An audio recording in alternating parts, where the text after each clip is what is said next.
I'll now call the meeting to order. Please note that this meeting is being attended by City Council and staff via Zoom teleconference. Thank you for your patience as we continue to navigate city business through this meeting process. For the benefit of the public and as required by the Brown Act, the vote will be by roll call. City Clerk, before you call the roll, I'd like to ask for a motion for an excused absence for Council Member Masalavat, who will not be here this evening. So could we get a motion and a second? I'll move to excuse Council Member Masalavat. I'll second. Thank you. Could we get a roll call vote, please? Mayor Kalmyk, how do you vote? Yes. Mayor Pro Tem Vera Papa, how do you vote? Yes. Councilmember Sistarsik, how do you vote? Yes. Councilmember Moore, how do you vote? Yes. That passes 4-0. City Clerk, do we need then to take a roll call for attendance? I would say no, but the city attorney may say different. Because we do have a roll call, but I think it's okay. I would say it's okay. All right, then we will take the roll call vote as the official roll call as well. Okay. Now, approval of the agenda and waiver of full reading of resolutions and ordinances by motion of the City Council. This is the time to notify the public of any changes to the agenda and or rearrange the order of the agenda. Does anyone want to pull a consent calendar item? Okay, City Clerk, do we have any supplemental communications? Mayor, the only supplemental communication is the PowerPoint that was sent to the council members prior to the meeting and will be made available to the public after the meeting. All right, thank you. I'll now then call for a motion and a second for the items not pulled. I'll move to approve the agenda. Second. Thank you. Could we have a vote by roll call, please? Yes, Councilmember Sistarsik, how do you vote? Yes. Councilmember Moore, how do you vote? Yes. Mayor Kalmyk, how do you vote? Yes, Mayor Pro Tem Vera Papa, how do you vote? Yes. that passes 4-0. Next, I'm going to call upon our interim Finance Director, Sherry Johnson, for the mid-year budget review. Yes, thank you, Mayor, and good morning, Mayor and Council members. I have a short presentation tonight to update you on the status of our fiscal year 2021-2022 budget.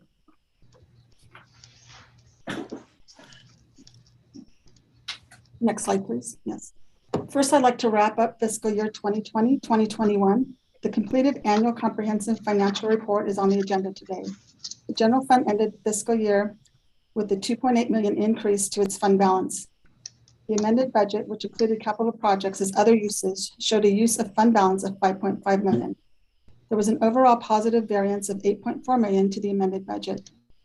Reasons for this positive variance included a delay in capital improvement projects due to COVID-19 at a total of $2.5 million. In addition, overall taxes came in at $1.8 million over budget. The majority of the tax variances in property, sales, and transaction and use taxes. These specific taxes combined for $1.3 million of the $1.8 million.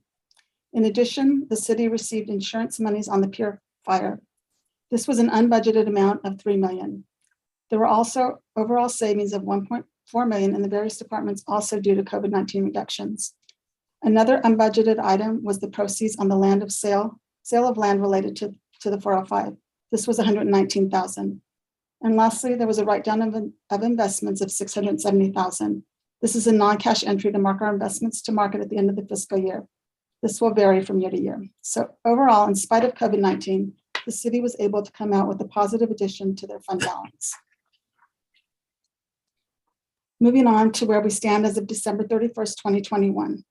As you know, we are still in the midst of the pandemic. As of last fiscal year, the city has fared okay. However, what these reports don't and can't show is that there are some negative impacts to the community. While delaying capital projects allowed for savings, some of the infrastructure continues to deteriorate. And while we are reopening and the economy has continued to improve, we are seeing a growth in inflation and many businesses have closed permanently. Hiring and retaining employees has also proven to be difficult. With that in mind, the city has continued to be frugal with their expenditures as allowed, and the revenue budgets remain conservative. Revenues. Based on revenues received as of December 31st, the city has received 41% of budgeted revenues. This is in line with last fiscal year and is trending to meet the fiscal year 2021-2022 budget. The revenues do not all come in at the same rate, with many coming in throughout the latter part of the fiscal year. To point out a few with timing issues. Property tax. We received the largest portion of property taxes in April. This is one revenue source that has done surprisingly well during the pandemic. It is still expected to grow, but at a slower pace than last year. Sales tax and transaction tax. Again, these categories are trending on budget or slightly higher. They are always 2 months behind in collections, so these totals include only 4 months of data. Utility users tax. Like the previous tax categories, the timing of collection is a month behind and trending as budgeted. Transient occupancy tax, or TOT, is due to the city quarterly, so this represents 1 quarter. This revenue source has definitely been impacted by the pandemic, and the budget was reduced to reflect that. Last year at this time, TOT was coming in at 11% of a slightly higher budget. This year, the percentage collected is 46%. As we continue opening up, this revenue should grow and is currently trending to come in over budget. Business license. While this is trending slightly over budget when compared to prior year, we are slightly lower in collections. While some businesses are rebounding, many have struggled to keep afloat during the pandemic, and our overall collections reflect that. This budget is conservative and will probably remain so until we see an upward trend. Overall, even though it appears that we are pacing a little low at 41%, we are trending to meet our budgets. These numbers are preliminary, and it's difficult to estimate what the next 6 months of collections will be and how the impacts of the recent closures will impact the city.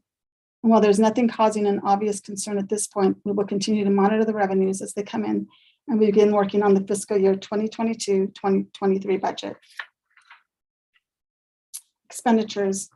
Based on expenditures as of December 31st, 2021, the city has spent 54% of the budgeted amount. Overall, the general fund is trending to come in on budget. Again, like revenues, not all expenses come in at the same pace. City Council, the pacing is low because most of the council discretionary amounts have not been spent. City Manager, this is trending high due to the risk management insurances, which are paid at the beginning of the fiscal year. Absent this charge in budget, this category is at 42% of the budget. Another prepayment expense that affects all departments is the unfunded liability payment to CalPERS. This expense was paid in full during September. By paying up front, the city saves thousands of dollars as CalPERS gives a discount on the interest piece of this annual charge. And since it is such a large portion of many of these budgets, they will appear to be overspent into fiscal year end. Absent the charges, the city is closer to 50% of the general fund budget. Based on our major receipts and expenses, we do anticipate the general fund to come in as budgeted.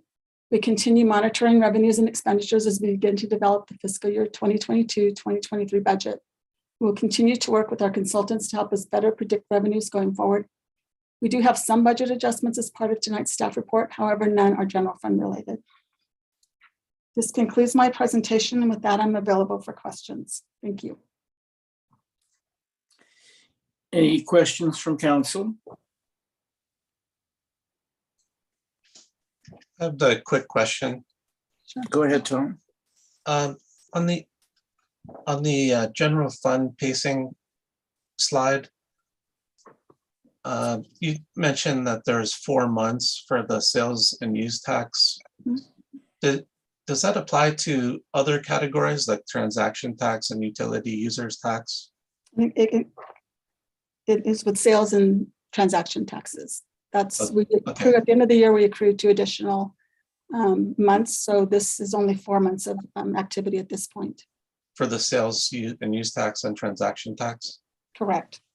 Okay, and that's why that's a little lower than. Yes. Okay, yeah, that's all my question. Okay. Thanks. Mm-hmm. Any other questions?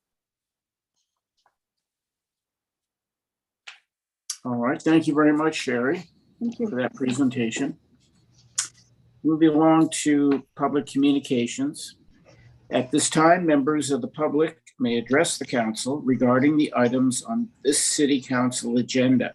Pursuant to the Brown Act, the council cannot discuss or take action on any items not on the agenda unless authorized by law. Those members of the public wishing to provide comment were asked to send comments via email to the city clerk at gharper@sealbeachca.gov or via the comment icon on the city website. That was before 5 p.m. today. Comments provided via email by 5 p.m. today were distributed to the city council and posted on the city website for review by the public. Email comments received after that time will be posted on the city's website and forwarded to the city council after the meeting. Any documents for review should be sent to the city clerk prior to the meeting for distribution. Those members of the public wishing to call in can join the Zoom meeting from any electronic device by clicking the following link, https://zoom.us/j/872-368-61180, or they may also call in by dialing 1-669-900-9128 #. Those members requesting to speak by phone or on Zoom can unmute by entering *6 when called upon to speak. Once in the meeting, you will be added to the waiting room until the public comment period begins. At that time, the commenter will be allowed to join the meeting to offer their comments. Commenters will be allowed 5 minutes to address the council. The ability to comment will be disabled when your allotted time is expired. City Clerk, do we have any emailed comments or anyone on the call that wishes to address the council? Mayor, we do not have any email comments. We do have 2 members on the call. We have John and Stephanie Wade. All right, let's invite them in. They're in. So John, are you ready? Could Stephanie go first? City Clerk, do we have any email comments or anyone on the call that wishes to address the council? Mayor, we do not have any email comments. We do have 2 members on the call. We have John and Stephanie. We're getting, all right. So Yes, we are. We're trying to figure that out. okay. I think we have it under control now. Okay, then shall we have Stephanie first? Could Stephanie go first? We still have an issue. Give us just 1 minute. Go ahead. Take time. We do not have any email comments. We do have 2 members on the call. We have John and Stephanie. We're getting, all right. So Yes, we are. We're trying to figure that out. okay. Okay, can you please turn, if you have your TV on, can you turn it off, please? I think that may be what's interfering here. Stephanie?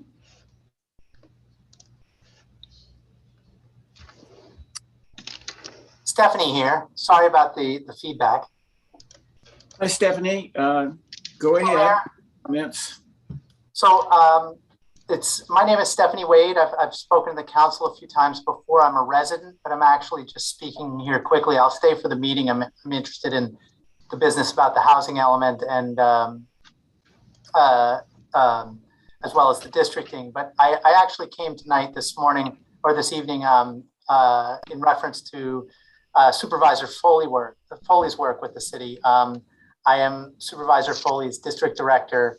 And though we no longer represent Seal Beach, I just wanted to let you know that we're working very hard to find a way to get the city to be able to use $70,000 in meal gap funding that the supervisor had appropriated last year when she still represented the city. And I've spoken with county staff, and we still think there's an opportunity to do that.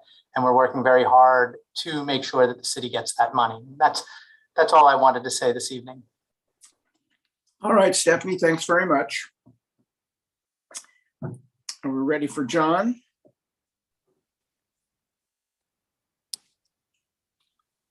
Yeah, I'm ready.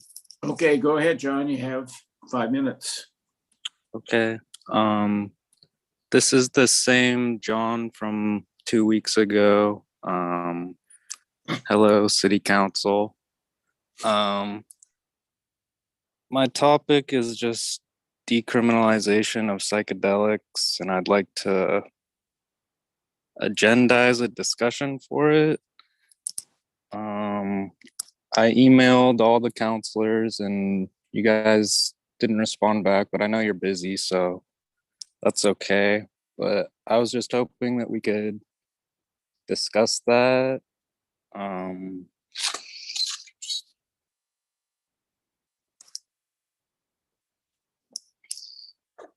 Sorry.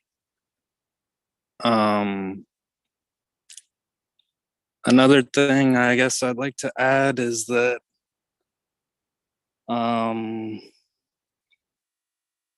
I just believe that the current criminalization of it almost gives people a sense of being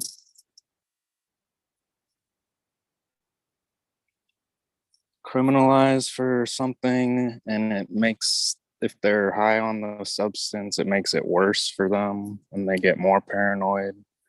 And I don't think that we want that in our city. And I just think simply phrasing it decriminalization would change a lot and just put a better feeling in the air.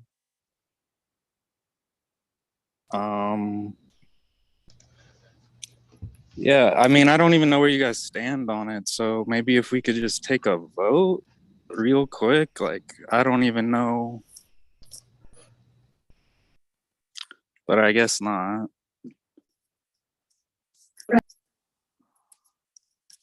I'm sorry.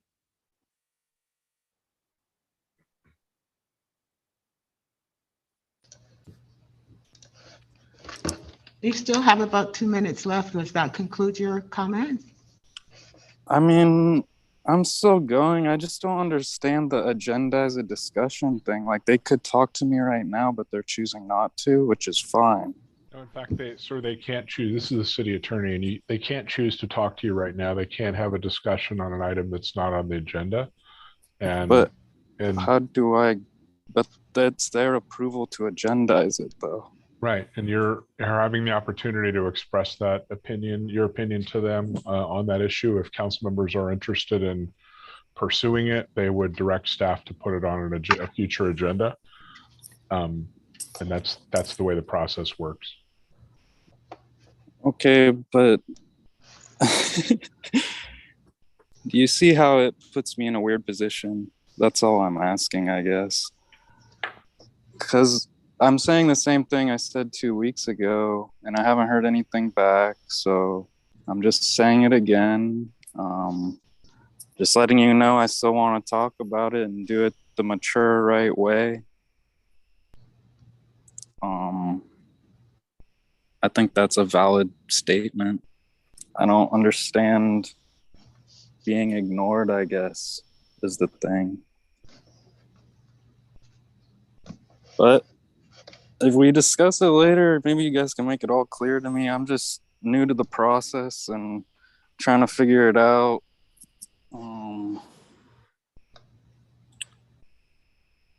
The one thing I did think of, though, that is like trying to think outside of the box for you guys is maybe we can, since these meetings are all recorded and I've seen that you even sell them through the Seal Beach TV website. I think for like 15. I don't know what contains all that, but maybe we could record these and have a discussion and see what the public says. 30 seconds to wrap up. And with my final point, I just would like to say that it would be great to talk to you all about decriminalization of psychedelics, and I appreciate you listening. And yeah, it was a beautiful day today. I hope you all have a beautiful night.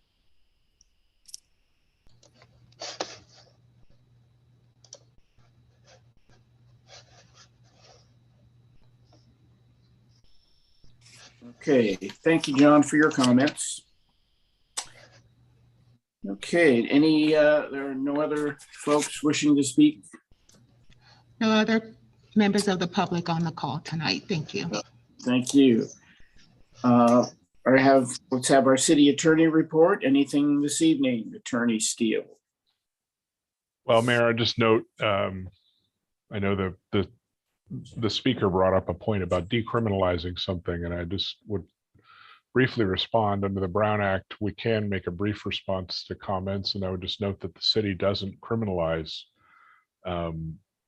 various types of substances like that. That's a state law issue, and it probably would be more productive to raise that issue with state legislators rather than with the Seal Beach City Council that doesn't at this point have a criminal ordinance on the books. Our police department enforces state law. Otherwise, I don't have any report this evening. Good. Well, thank you for that information, though. Hopefully, he's listening. City manager report. City Manager Ingram. Good evening, Mayor. Thank you. I have no comments tonight. Okay, council comments then. Let's start with Councilmember Moore. I have nothing to report tonight. Thank you. Okay, Councilmember Sistarsik. I have no report tonight, Mayor. Thank you. Okay, Councilmember Verapapa. Yeah, I have nothing to report tonight. Okay, and actually, I don't have anything to report this evening either, so that's good. Let's see, council items. Item A this evening is the City Council appointment to the Historic Preservation Committee, District 5. It is the request of Councilmember Masalabit that the City Council appoint Margot Wheeler to the Historic Preservation Committee as a representative for District 5. City Clerk Harper, will you do the honors? Thank you, Mayor. As the mayor has stated, this is a vacancy for the Historic Preservation Committee for District 5. John Delvin's resignation was received in the clerk's office on February 1st, 2018. We posted the notice of vacancy on February 1st, 2018. Just a little information about Margot Wheeler, Fellows of American Institute of Certified Planners. She holds a bachelor's degree in economics from Cal State University, LA, and a master's in urban and regional studies from USC. She has been the planning director with oversight of the historic preservation activities for several California cities, including San Bernardino and Palm Springs. She taught planning and historic preservation as a faculty member at Northern Arizona University from 2014 to 2020. There is no term expiration for this appointee. It is the request of Councilmember Masalabit that the City Council appoint Margot Wheeler to the Historic Preservation Committee as a representative for District 5. That concludes my report. Thank you very much. I'll ask for a motion and a second. Motion to approve. Second. Thank you very much. Could we have a roll call vote? Yes. Councilmember Moore, how do you vote? Yes. Mayor Pro Tem Verapapa, how do you vote? Yes. Councilmember Sistarsik, how do you vote? Yes. Mayor Kalmick, how do you vote? Yes. That passes 4-0, and we welcome Margot Wheeler to the position. Okay, next is the consent calendar. Mayor Kalmick, Margot is on the call. Oh, well, good. Margot, would you like to say a few words, please? Thank you, Mayor and members of the council. I'm new to Seal Beach, but a Southern California native. I did have the opportunity to meet with Councilwoman Masalabit and discuss the appointment with her. I'm anxious to be part of the Seal Beach family. As a longtime city employee, it's important to me to be involved in my community, and I thank you for this opportunity. Very good. Again, welcome. Okay, next we have the consent calendar. Items on the consent calendar are considered to be routine and are enacted by a single motion, with the exception of items removed by council members. So could I have a motion and a second for passage of the consent calendar? I move to approve the consent calendar. Second. Thank you. City Clerk Harper, could we have the roll call vote? Yes, Councilmember Sistarsik, how do you vote? Yes. Councilmember Moore, how do you vote? Yes. Mayor Pro Tem Vera Papa, how do you vote? Yes. Mayor Kalmick, how do you vote? I vote yes. That passes 4-0. Thank you. And for the next item, which is a public hearing, we're starting just about right on time. City Clerk Harper, would you bring this item forward, please? Yes, thank you, Mayor. Good evening again, Mayor and members of the City Council, City Manager Ingram, and City Attorney Still, as well as the members of the public.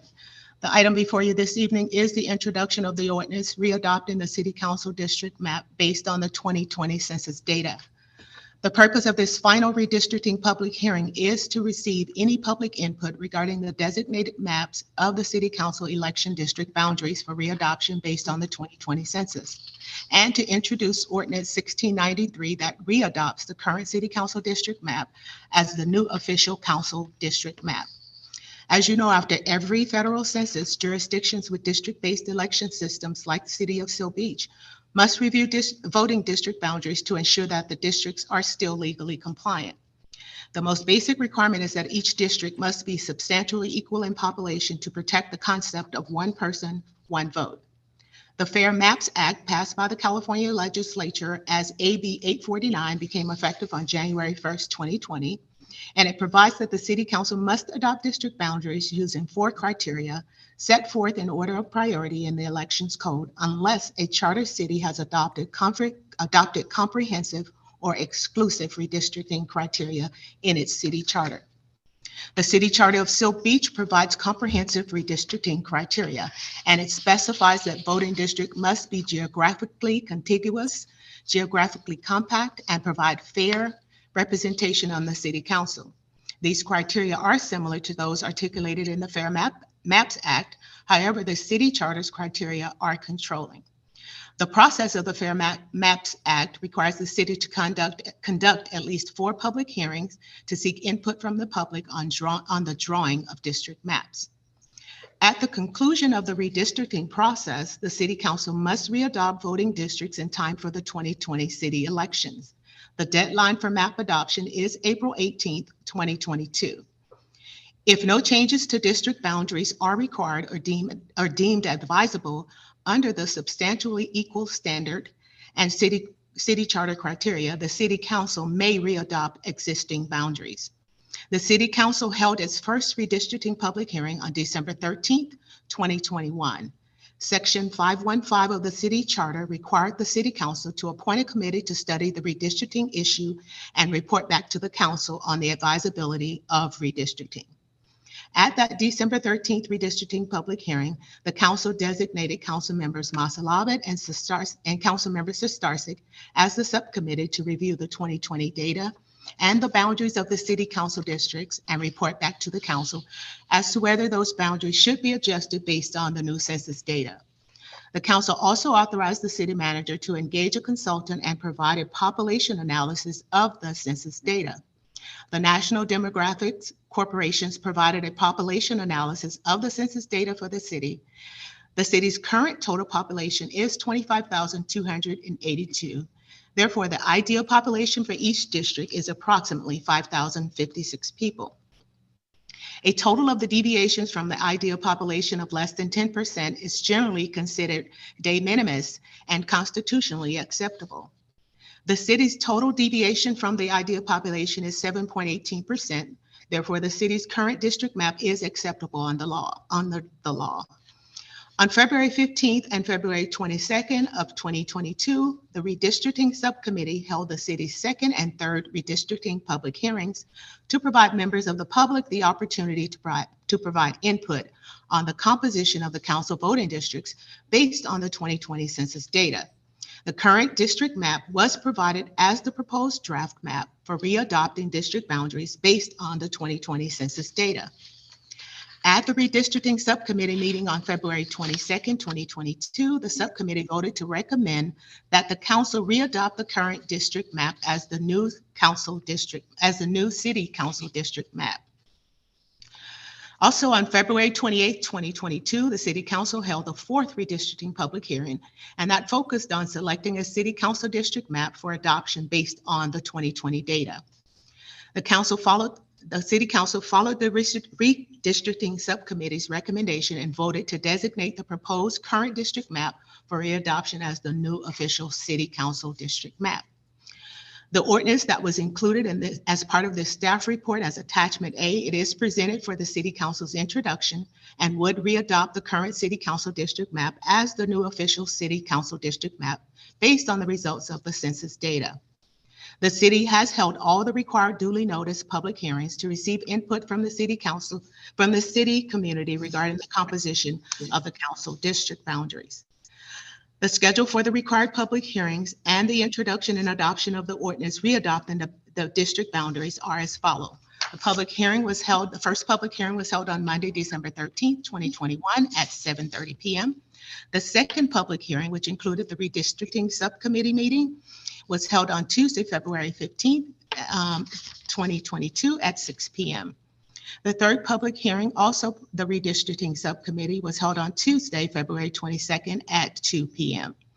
Public hearing number 4 was held on Monday, February 28th at 7:30 p.m. And tonight, this is the introduction of the ordinance readopting the council district boundaries. And finally, March 28th, 2022, the second reading of the ordinance for readopting the district boundaries should come before the council at that time. Also note that the city redistricting page can be found on the city's website at https://www.sealbeachca.gov/government/redistricting-2021. And it is the central location for all the information related to the redistricting process. Please note that the city has met all the public outreach requirements as per the state law. Therefore, staff recommends that the City Council open and conduct the public hearing to receive public input regarding the designated map of City Council election district boundaries for readoption based on the 2020 census data, and introduce, waive full reading, and read by title only Ordinance 1693, an ordinance of the City Council of the City of Seal Beach, readopting the current City Council district maps as the new official City Council district map of the boundaries of City Council election districts based on the results of the 2020 census data. That concludes my report. Well, thank you for that comprehensive introduction. Are there any council member questions? Very good. So I'll now open the public hearing. City Clerk, do we have any members of the public on the call wishing to speak? I'm looking for Stephanie Wade. I thought that they wanted to speak, but she is not in the meeting. Okay, then we will close the public hearing. Now, having a little more time, are there any additional council member questions? Okay, if not, then I'll call for a motion and a second. Motion to approve. I'll second. Thank you. City Clerk, could we have a roll call vote, please? Councilmember Moore, how do you vote? Yes. Councilmember Sistarsik, how do you vote? Yes. Mayor Pro Tem Vera Papa, how do you vote? Yes. Mayor Kalmick, how do you vote? Yes, and that passes 4-0. Thank you. We'll just need to read that title, Mayor. Excuse me. It's ordinance number 1693, an ordinance of the City Council of the City of Seal Beach, readopting the current City Council district map as the new official City Council district map of the boundaries of city council election districts based on the results of the 2020 U.S. Census. Very good, thank you. So we don't have any unfinished or continued business this evening, nor do we have any new business. Therefore, I'm going to adjourn the city council to Monday, March 28th, 2022 at 5:30 p.m. to meet in closed session if deemed necessary. So thank you everyone tonight for attending and watching and listening, and we will see you in 2 weeks. Have a good evening.